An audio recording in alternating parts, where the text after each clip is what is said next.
nice guys finish last. It's such a popular term. It's so mundane and prosaic. It's found its way into book titles, movie titles, song titles. In fact, we see it everywhere. And we see it so often because we witness it as being true almost all the time. The difficulty is that when you use such a simple phrase to actually discuss such a complex problem for men, it's very easy to make a lot of mistakes when we try to fix the situation and recover from the nice guy syndrome. It's very easy to assume, hey, the way to stop being a nice guy is to start being a jerk. The way to stop being a nice guy is to treat them mean, keep them keen, which is another saying that's done the rounds. But it's very easy to feel like that's the solution, right? To flip away from being too nice. Well, we can't be nice to women. We have to be mean to women, right? But actually, nice guyness is pretty much a pathology. It's a way of looking and interacting with the world that's dangerous, that's harmful. It's about a series of rules that we grow up with about what it means to be loved and wanted and desired by women and people in general that leads so many men so far astray. So today what I want to do is take a deep dive into the pathology of the nice guy syndrome and figure out really what's involved, what a nice guy has really got going on inside, and what his path to recover looks like. So, what is a nice guy exactly? A nice guy isn't just a person who likes being nice to people. That is the story that nice guys tell themselves. And myself, especially as a young man, fell into this category. I spent many years working my way out of the nice guy pathology.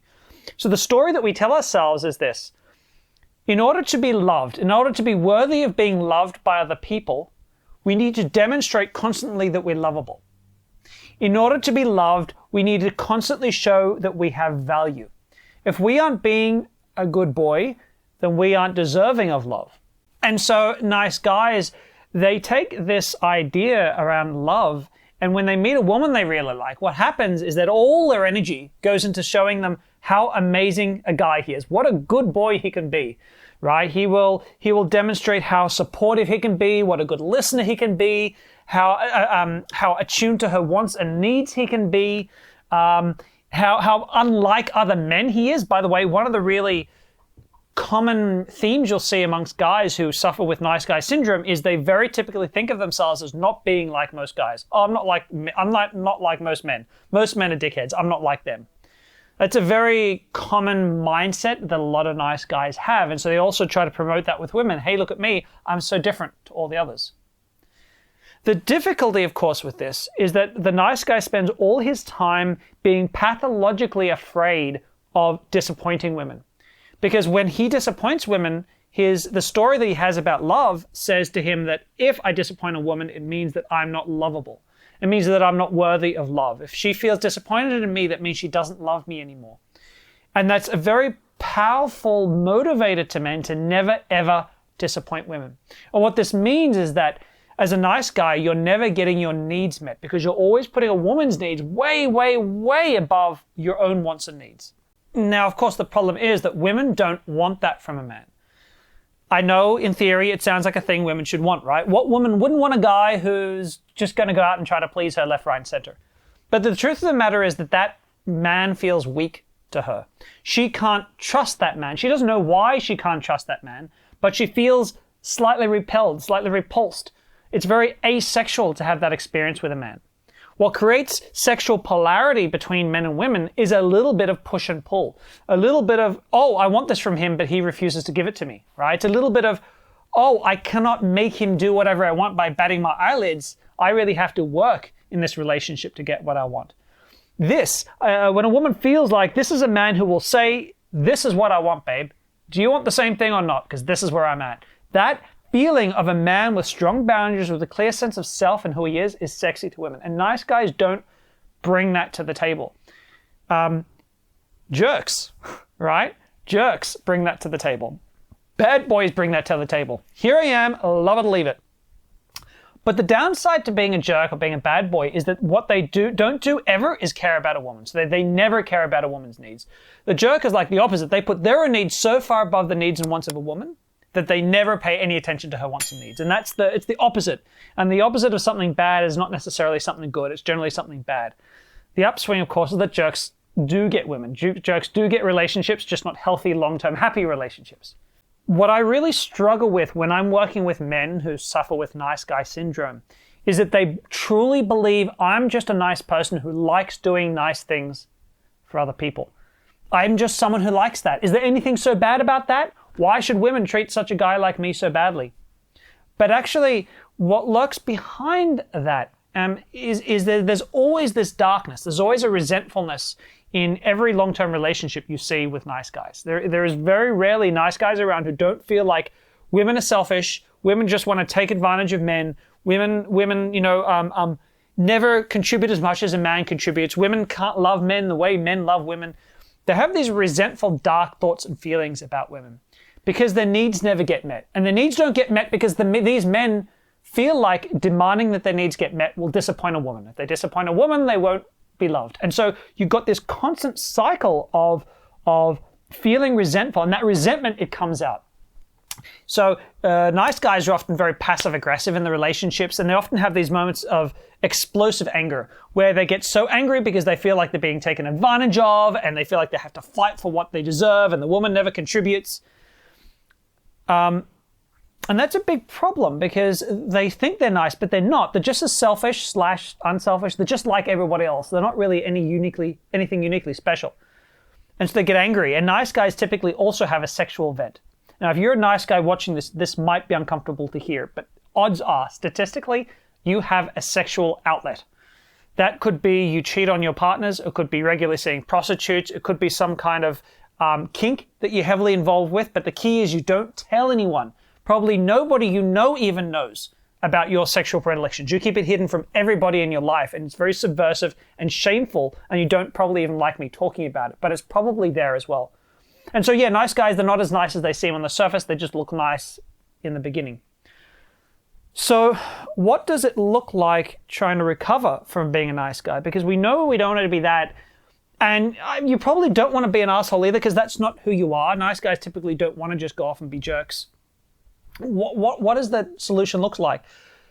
Well, the first thing you need to do is start being comfortable holding your own boundary, what I would call speaking your truth. So, what I had to learn to do, and I still in some ways am learning to do, is if someone wants to see me, let's say there's a girl that I'm seeing and she wants to see me, she really wants to catch up, I have to learn to be okay saying, you know what, I'm not in the mood to catch up this evening. Let's catch up another time. Even if she really wants to see me, I've got to be okay doing these little things in the beginning. And then what you do is you start to expand that out and you start to become more and more comfortable demanding your needs, even if they disappoint other people. Now, of course, there's always a line. There's a line to which, let's say there's a woman who I've been seeing and she's just had someone in the family die. In that case, maybe she's in an extra space of necessarily needing some support, and okay, I'll forego my needs because her needs in that moment are pretty high. That's not unhealthy. That's not being a nice guy.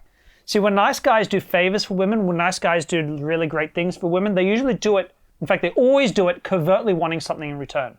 They don't necessarily know what it is, but nice guys so typically will say, I did this for you, and I did this for you, and I did that for you, and you've given me nothing back.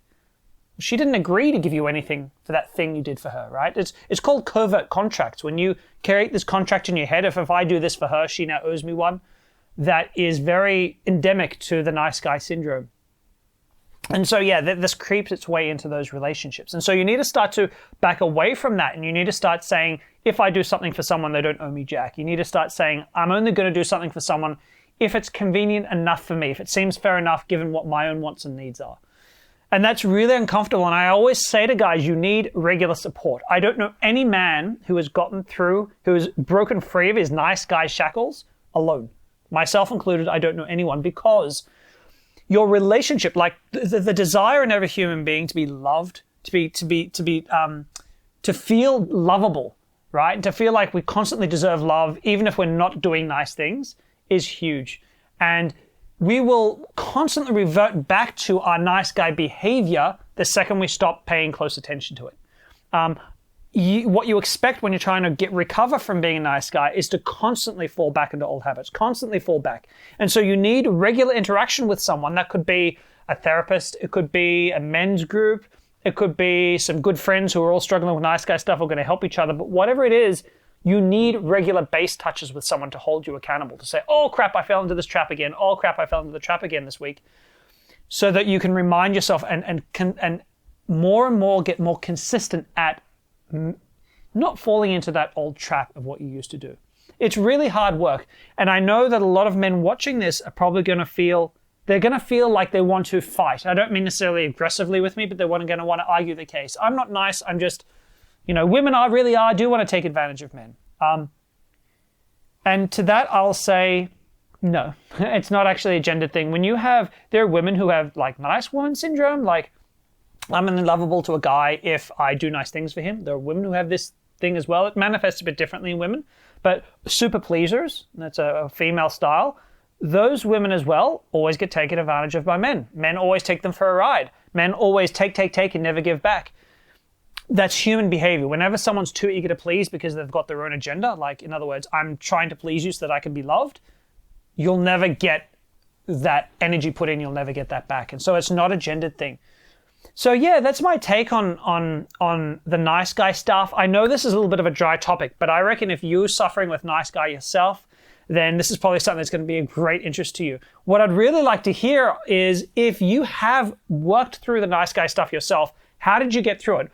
Outside of the No More Mr. Nice Guy, which I think is a fantastic book to go and check out, has there been any literature that's really made a big difference? Have there been men's groups or groups in general or online groups that you've been a part of that's really helped you through this journey? I'd love to start collaborating and creating some more resources. I'm working on a nice guy course myself to run here in Australia. So any input on that would be really, really greatly appreciated. If you've liked my video, as always, give me a thumbs up, subscribe to my channel, and I look forward to seeing you in my future videos. Take care.